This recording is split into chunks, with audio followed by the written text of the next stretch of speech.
Հունիսի երկրորդ կեսին Նախիջևանում նախատեսված վերադարձ Արևմտյան Ադրբեջան ամենամյա դարձած փառատոն կոնգրեսից 3 շաբաթ առաջ Ալիևն Արցախում այցելել է մի գյուղ, որտեղ արդեն վերադարձել են ադրբեջանցիները, հայերին էթնիկ զտման ենթարկելուց հետո։ Օկուպացված Շուշիի Մեծշեն գյուղում Ադրբեջանի նախագահը կրկին ուժի դիրքերից է խոսել հայերի մասին, ասելով, որ այսօրվա խաղաղությունը Բաքվի պայմաններով է։ Այսօր Ադրբեջանի տարածքի յուրաքանչյուր թիզը մեր վերահսկողության տակ է, ձեռք բերված խաղաղությունը մեր պայմաններով է։ Այսուհետև ոչ ոք չի կարող մեզ հանել այստեղից։ Ընդամենը 44 օրում մենք ստիպեցինք Հայաստանին ստորագրել կապիտուլյացիայի ակտը։ Հայկական բանակը լիովին ոչնչացվեց, թշնամին վտարվեց մեր հողից։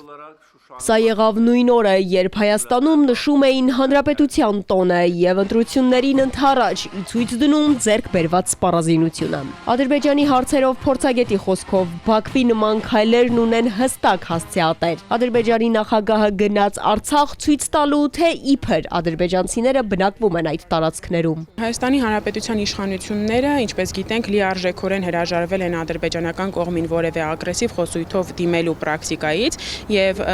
բառացիորեն պետք է նույնը պահանջեն նաև ադրբեջանական կողմից, որովհետև եթե մենք խոսում ենք հավասար պայմաններում խաղաղության գնալու եւ խաղաղության հաստատման մասին,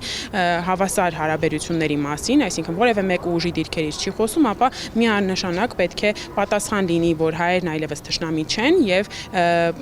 ուղղակի պետք է վերացնել այդ խոսույթը, սակայն միևնույն ժամանակ պետք է նշեմ, որ ադրբեջանական հանրապետության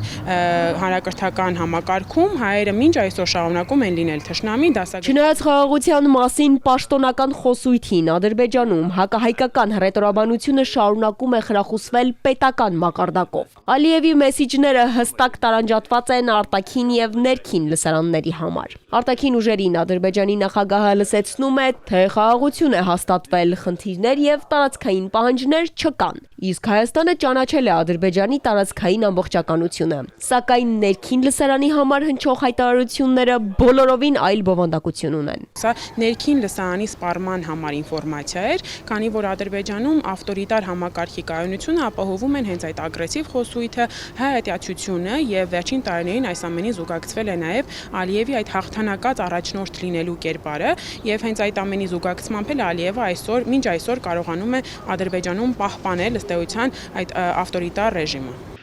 Ադրբեջանի հայտարարություն պահանջներին զուգահեռ Հայաստանում շարունակվում են խորհրդանշական փոփոխությունները։ Հիմա էլ մասնագետները փոփոխություն են նկատել այսպես կոչված կերպափոխված բանակի հրամանատարների կրծքանշանների շարքում։ Հանրապետության օրվա առթիվ պարգևատրված բարձրաստիճան սպաների մեդալների շարքում Արցախի արիության համար մեդալները ձևափոխվել են։ Մեդալի մետաղական մասը մնացել է նույնը, սակայն Արցախի դրոշը հեռացվել է։ Սա աննկատ չի մնացել Ադրբեջանում։ Ալիևի ամենահայտնի պրոպագանդիստներից մեկը երախտագիտությունն այսպես է հայտնել։